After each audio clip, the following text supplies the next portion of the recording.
buenas noches y bienvenidos a Signo Pesos, la economía al alcance de su pantalla. Estos son los temas claves de hoy. Las carreras profesionales preferidas. La Universidad Javeriana realizó un estudio sobre los programas de pregrado más demandados por los jóvenes y cuáles son las razones por las que cada estudiante escoge su carrera. Nos acompaña esta noche Luz Karime Abadía, codirectora del Laboratorio de Economía de la Educación de esta universidad. Luz verde al piso de protección social. La Corte Constitucional consideró que esta norma, que busca darle seguridad social a jóvenes que empiezan a trabajar por horas o por días, no es discriminatoria. Sobre el tema habló el ministro de Trabajo, Ángel Custodio Cabrera. Apoyo a empresas innovadoras. Una aceleradora de nuevos negocios tiene listos 30 millones de dólares para impulsar un crecimiento más rápido de las llamadas startups. Juan Fernández nos trae todos los detalles, como siempre, en su movida empresarial.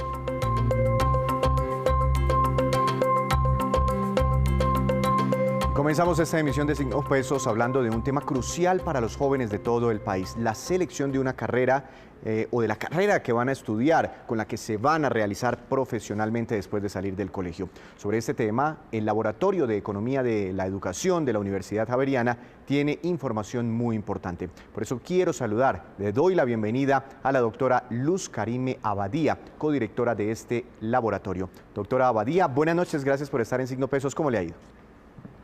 Buenas noches, Víctor. Un saludo muy especial a todos los que nos ven. Doctora Abadía, inicialmente ¿tienen ustedes alguna cifra o algún porcentaje de ese número de jóvenes que se gradúan de bachillerato, que salen del colegio y que efectivamente logran acceder a la educación superior?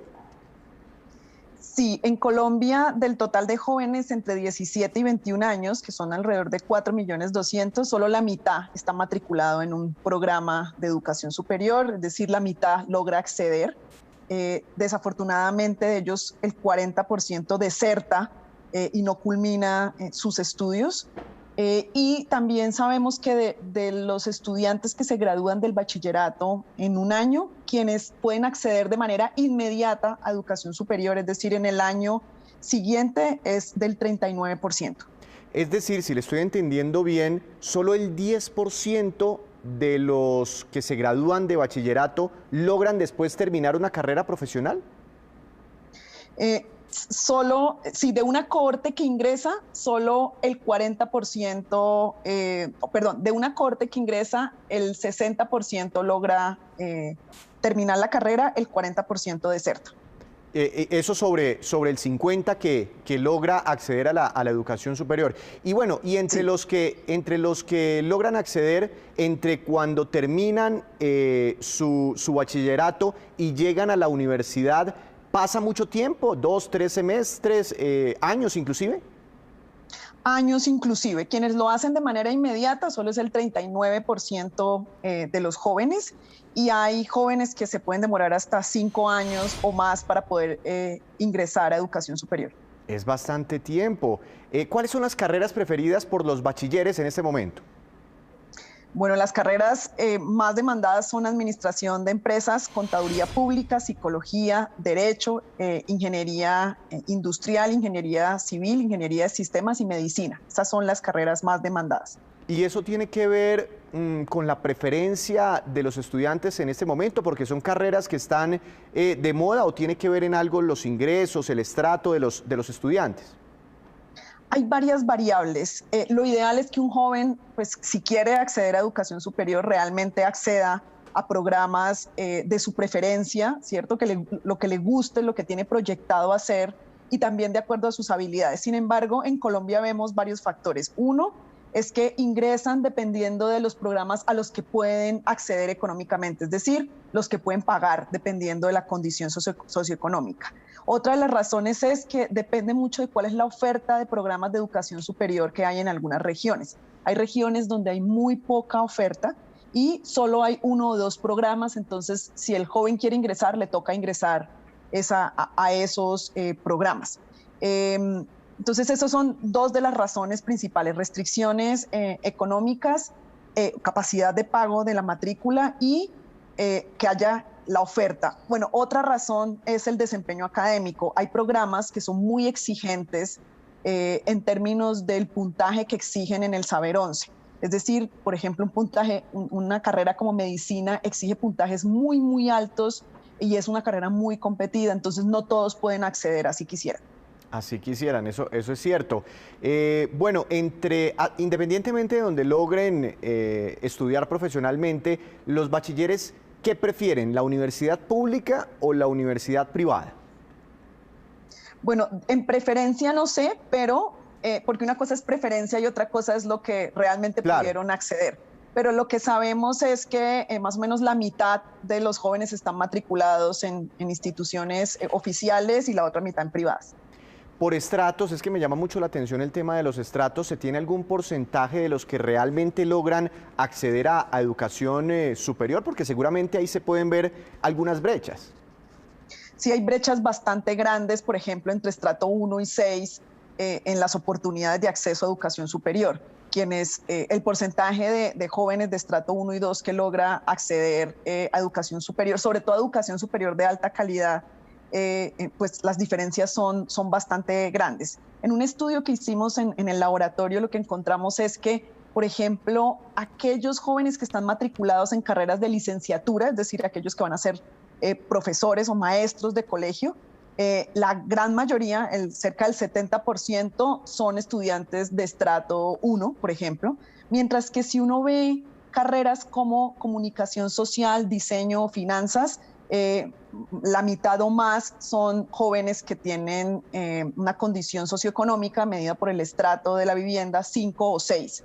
Entonces, eso nos muestra un poco que la elección de la carrera está bastante relacionada con la condición socioeconómica y las oportunidades económicas de los jóvenes. Básicamente lo que usted me está diciendo es que el joven de estrato más bajo estudia donde le toca y a la carrera que puede acceder por su precio, seguramente. En algunos casos sí, hay excepciones por supuesto, pero en algunos casos sí. Por estratos, ¿qué carreras son las preferidas? Si nos puede ampliar más detalles. Sí, entonces como mencionaba, licenciaturas, la mayoría de los estudiantes son de estrato 1. Si vemos, por ejemplo, en estrato 4 tenemos carreras como estudios musicales, diseño de comunicación, ecología. Si vemos, por ejemplo, estratos 5 y 6 está más relacionado con, o la gran mayoría, no todos por supuesto, pero la gran mayoría estudian carreras de comunicación social, diseño, finanzas, mercadeo, jurisprudencia, en mayor proporción. ¿Y las carreras más demandadas son necesariamente las más caras? No sé, como si existiera en el imaginario de los jóvenes, quisiera la carrera más cara porque seguramente es la mejor.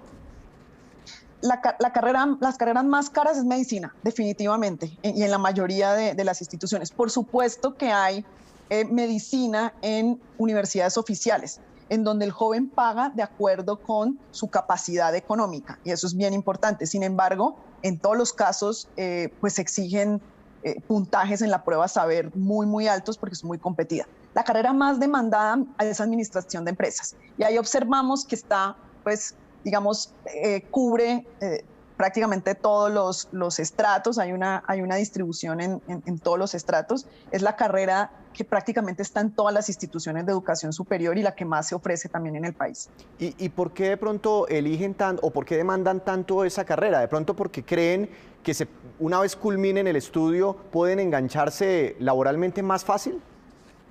Eso es una tendencia a nivel mundial. En general, negocios es como el área más demandada.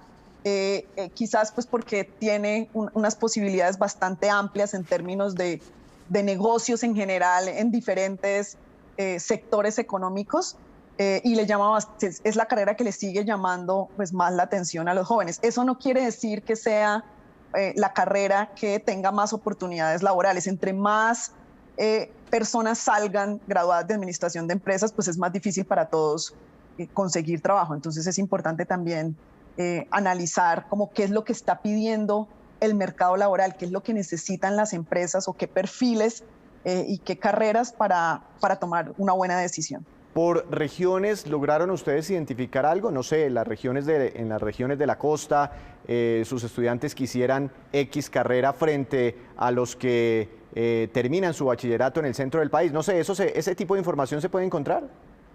Ese tipo de información se puede sacar, pero no la tengo en este momento. No hemos hecho un análisis de estos a nivel regional. Lo que sí sabemos es que en todo el suroriente del país, Amazonas, Guainía, Guaviare, Vichada, la oferta de educación superior es muy, muy limitada. Hay casos donde solamente llega el SENA con algunos programas. Una última pregunta antes de hacer una primera pausa, doctora Abadía, porque después de nuestro break de comerciales me gustaría seguir conversando con usted.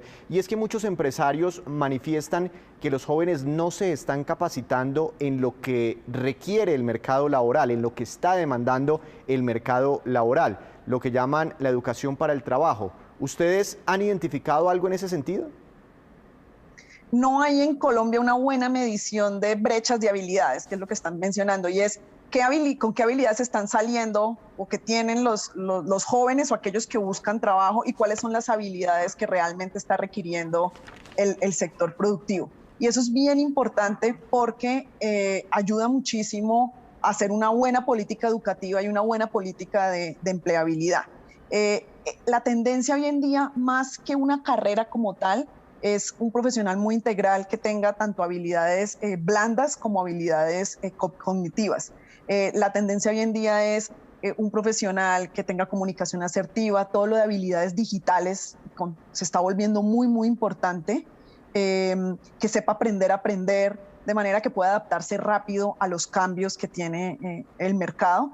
Y por supuesto, pues que sepa del área que estudió. Hace poco hicimos un estudio en el laboratorio y lo que encontramos es que la mayoría de los jóvenes que se está graduando de las universidades presenta el Saber Pro, que les evalúa conocimientos específicos. Por ejemplo, si alguien estudió administración de empresas, se evalúan sus conocimientos en administración.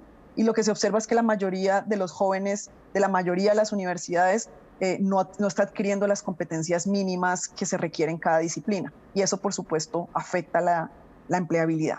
Claro, ¿no? Y ese es un factor de preocupación. Permítame unos segundos, doctora Abadía, vamos a hacer una pequeña pausa, pero ya regresamos para seguir hablando sobre educación, la preferencia de los jóvenes bachilleres en nuestro país. Ya volvemos. Continuamos hablando de educación esta noche aquí en Signo Pesos, muy importante también pensando en el futuro del país, en el futuro de la economía inclusive.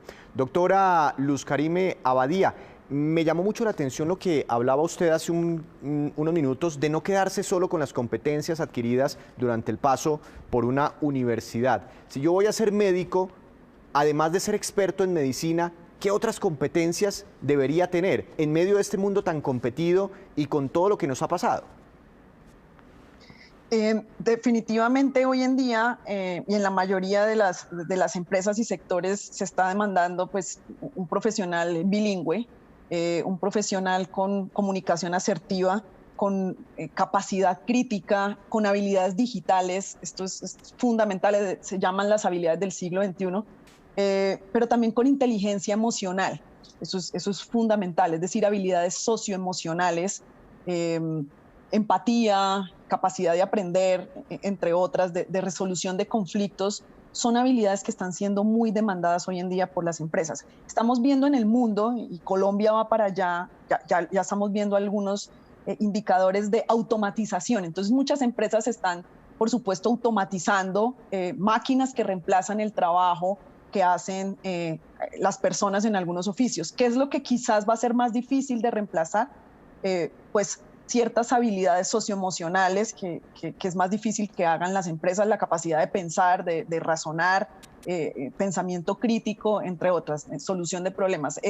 Eso es, digamos, habilidades que hoy en día están siendo muy demandadas y que no necesariamente nuestro sistema educativo está respondiendo a esas exigencias del mercado. Y eso aplica pues no solo para los médicos, para los ingenieros, para cualquier profesional. Doctora Abadía, muy interesante este diálogo con usted. Hablemos, por ejemplo, del caso de administración de empresas, de la carrera de administración de empresas, que dice usted es una de las más demandadas, pero existe pues en otras competencias y en otras disciplinas. Casi todas las universidades tienen administración de empresas, pero uno ve el costo, la matrícula en cierta universidad, y es 50% más económica que en otra universidad, o en la otra es el doble de la universidad A. ¿Varía mucho la calidad o digamos, el estudiante puede elegir sin problema cualquiera de las dos opciones? Varía mucho la calidad y no necesariamente está relacionada con el valor de la matrícula. No necesariamente la matrícula más cara es necesariamente la de mayor calidad. Pero por supuesto que el valor de la matrícula de alguna manera está reflejando la capacidad de la institución de educación superior de tener profesores, digamos, con unos altos niveles de formación, profesores con doctorado, por ejemplo, o una infraestructura adecuada. Entonces, un valor bajo de matrícula puede hacer que quizás sea difícil que una institución pueda ofrecer pues una carrera con alta calidad. Es una opción para los jóvenes, pero de nuevo no necesariamente se está apuntando a tener formación de alta calidad. Arrancando este diálogo, me hablaba usted sobre las tremendas cifras de deserción universitaria. ¿Por qué ocurre esto? ¿Cuál es el principal motivo o las razones por las que los jóvenes arrancan una carrera y no la terminan? Bueno, hay tres razones principales. La primera de ellas por restricciones económicas. Entonces, no es solo conseguir el pago de la matrícula o haber sido aceptado en una institución oficial donde uno, digamos, puede pagar un valor bajo dependiendo de su capacidad de pago, sino cómo me sostengo, ¿cierto? Entonces a muchos jóvenes les toca trabajar para poder sostenerse y ayudar a sostener a sus familias, el día a día, el almuerzo, los materiales. Entonces restricciones económicas, tanto para el pago de la matrícula como para sostenimiento, es uno de los factores que explica la deserción universitaria en Colombia. El otro factor es el bajo desempeño académico con el que salen del colegio. Entonces egresan del colegio con muchas deficiencias en matemáticas, en ciencias, en comprensión de lectura, y esto hace que les quede muy difícil tener buen rendimiento académico en la universidad. Empiezan a perder asignaturas, salen por rendimiento, por promedio, y entonces pues desertan porque no pueden, digamos, con la carga. Y esto está relacionado además, no solamente tienen bajo desempeño o baja preparación en el colegio, porque la calidad no es buena en general, sino que además carece nuestro sistema educativo, sobre todo en los colegios oficiales, de una muy buena orientación profesional. El colegio debería servir no solo para aprender ciertos conceptos y habilidades, sino también para poder identificar para qué soy bueno, cómo me proyecto, qué quiero hacer y qué puedo hacer.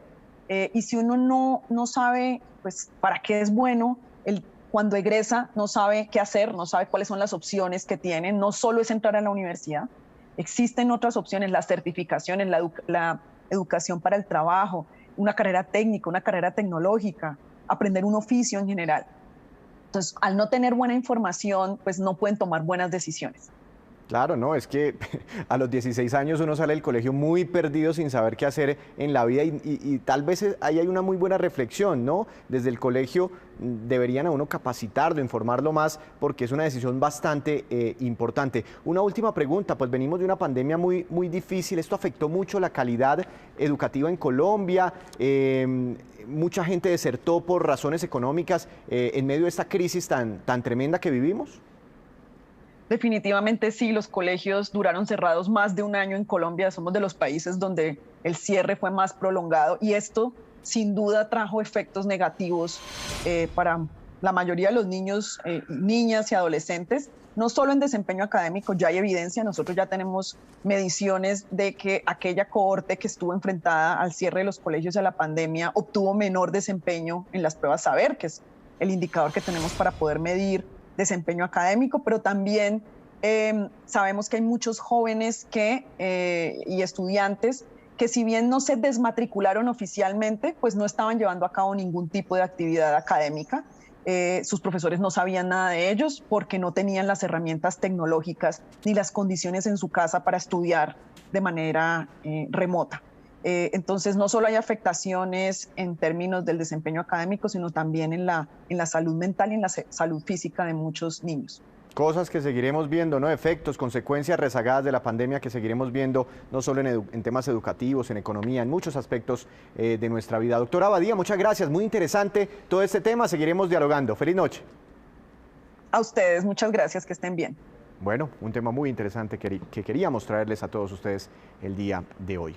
En más información, la Corte Constitucional dio luz verde a la norma del piso de protección social, la cual permite el acceso a la seguridad social a jóvenes que empiezan precisamente trabajando por horas o por días y ganando menos de un salario mínimo. El ministro Ángel Custodio Cabrera se refirió durante esta tarde a este importante fallo. La Honorable Corte Constitucional acaba de expedir la sentencia C-277, avalando, declarando exequible el artículo 193 del Plan Nacional de Desarrollo, que creó el piso de protección social. La Corte nos reitera, este piso de protección social de ninguna manera sustituye el Sistema General de Seguridad Social. Es muy importante en las actuales circunstancias en que estamos en la reactivación económica, y en la cual estamos combatiendo la informalidad laboral. Para la Corte, el piso de protección social es un instrumento que genera poderosos incentivos en la tarea de reactivación y combatir la informalidad laboral. Y a partir del 20 de septiembre, el Ministerio de Transporte llevará a cabo la Semana de la Movilidad Sostenible, una jornada que busca hacer conciencia sobre la necesidad de implementar modos de transporte amigables con el medio ambiente. La ministra encargada, Carmen Ligia Valderrama, nos cuenta más detalles. Desde el Ministerio de Transporte y sus entidades adscritas entendemos la importancia de garantizar una movilidad sostenible que conlleva al desarrollo del país. Como ya es tradicional, vamos a conmemorar la Semana Nacional por la Movilidad, que se llevará a cabo entre el 20 y el 26 de septiembre. Una estrategia del Gobierno Nacional para fomentar los diferentes modos de transporte sostenible con el fin de reducir los efectos negativos en el medio ambiente y la salud de los ciudadanos. La idea es promover el uso del transporte público manteniendo los protocolos de bioseguridad, así como el uso de la bicicleta, el vehículo eléctrico o incluso disfrutar de una caminata. Por eso invitamos a los colombianos a que se sumen a todas las actividades con el fin de entender el impacto que tiene la cultura vial en la cotidianeidad de las personas y cómo, al aplicarla correctamente, podemos aportar a la reactivación económica y de la misma forma preservar la vida de todos los actores viales. Hacemos una breve pausa, pero ya les contaremos las peticiones tributarias de ACOPI al Gobierno Nacional y también los anuncios del presidente Iván Duque sobre los 3 días sin IVA. Ya volvemos.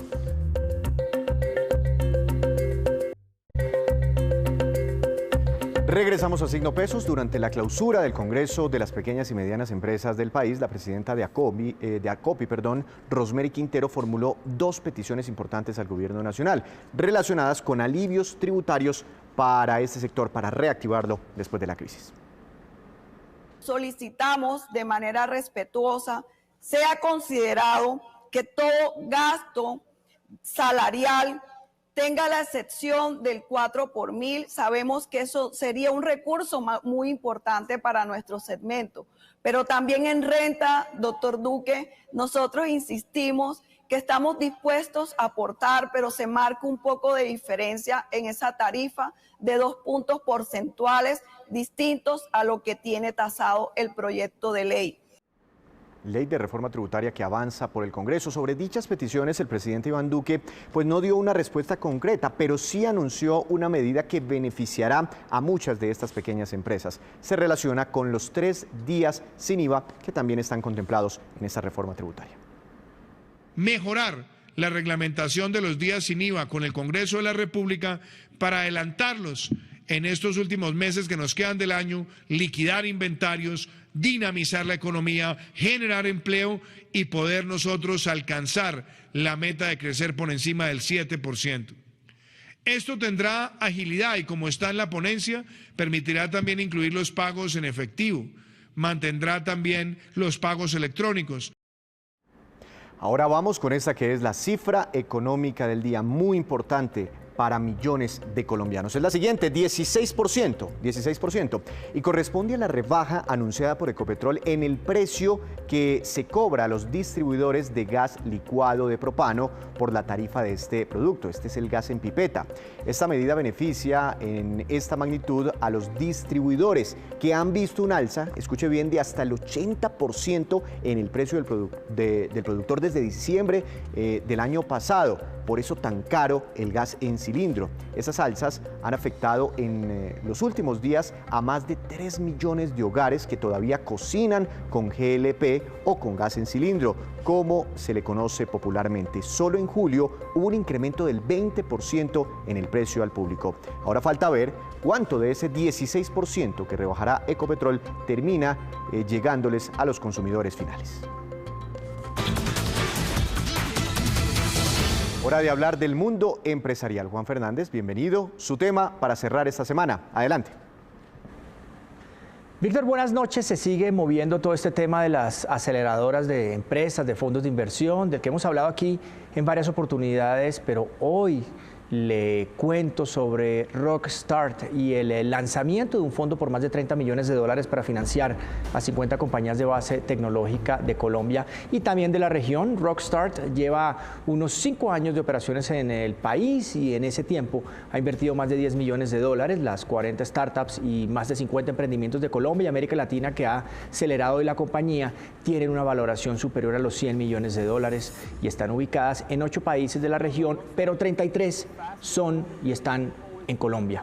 Ese nuevo fondo, el de los 30 millones de dólares, se utilizará en unas 50 o 55 inversiones, siempre enfocado a proyectos nacientes. Ahora, y es información útil para quienes nos ven, Rockstart proyecta abrir su próxima convocatoria para seleccionar a los emprendimientos de base tecnológica que van a acelerar este año entre los meses de octubre y noviembre. Algunos de los beneficios extra que obtienen las empresas que hacen parte del programa son acceso a la red de mentores de la compañía de la que hacen parte, por ejemplo, Simón Borrero de Rappi, José Calderón de Robin Food, José Bonilla de Chipper o Andrés Gutiérrez de Te Paga y unos 80 más. Y esta, pues es Víctor, la movida de hoy sobre empresas nacientes y también capital de riesgo. Juan, muchas gracias. Lo esperamos la próxima semana con más movidas empresariales. Y ahora vamos con estos que son los indicadores económicos que usted siempre debe conocer antes de irse a dormir. Tasa representativa del mercado que regirá hasta el próximo lunes será de 3.834 pesos con 13 centavos. Cayó 36 pesos con 44 centavos en la última jornada de esta semana el dólar aquí en Colombia. Petróleo Brent, de referencia para nuestro país, subió 2,29%. Una muy impresionante recuperación esta semana, superando los 72 dólares, casi llegando a los 73 dólares por barril. Precio interno del café colombiano subió y quedó en promedio a 1.742.000 pesos por carga para el fin de semana. Índice MSCI Colcap de la Bolsa de Valores de Colombia subió hoy 0,88%, impulsado por la acción de Canacol Energy, que tuvo una ganancia de 6,18%, fue la que más se valorizó después de cerrar un importante negocio con EPM. Y la acción que más cayó fue la de Enca, que tuvo un retroceso de 8,40%. El Ministerio de Agricultura realizó en Villanueva, Guajira, una jornada especial del programa Agricultor por Contrato, una estrategia que ha sido éxito, pues le garantiza a los campesinos que sus cosechas estarán vendidas desde antes de recogerlas, inclusive. Esto asegura el ingreso para el agricultor. Veamos. Más de 50 organizaciones de productores se hicieron presentes, que agrupan más de 1.600 productores. Se vendieron en el mercado campesino más de 8 millones de pesos. Logramos comprometer negocios por cerca de 2.100 millones de pesos y logramos cerrar en el mismo sitio negocios por 281 millones de pesos. Artesanías, piscicultura, panela, malanga, aguacate y toda una serie de productos estuvieron presentes en los negocios que realizamos en el mercado campesino y en toda la muestra comercial. Una vez con la estrategia de agricultura por contrato, demostramos que juntos podemos seguir dando todo para sacar el campo colombiano adelante. Y antes de despedirnos, los dejo con este dato. Seguramente le ha sucedido a usted. Una encuesta de la compañía de telecomunicaciones Tigo estableció qué tanto usan los usuarios una función que ahora permiten los operadores para poder compartir la conexión de internet móvil del celular con otros usuarios amigos. El 66% de los usuarios dijeron que sí comparten su conexión hasta 3 veces por semana. El 38% lo hacen a diario. El 11% comparten internet más de 2 veces al mes. El 31% lo comparten para que sus amigos puedan ver redes sociales, muy solidarios. El 30% para que puedan navegar en otras páginas de internet. Y el 19% para que hagan trabajos y tareas. Así terminamos por hoy, pero los esperamos el próximo lunes con una nueva emisión y con toda la información económica que usted necesita saber. Esto es Signo Pesos, la economía al alcance de su pantalla. Que tenga un feliz fin de semana.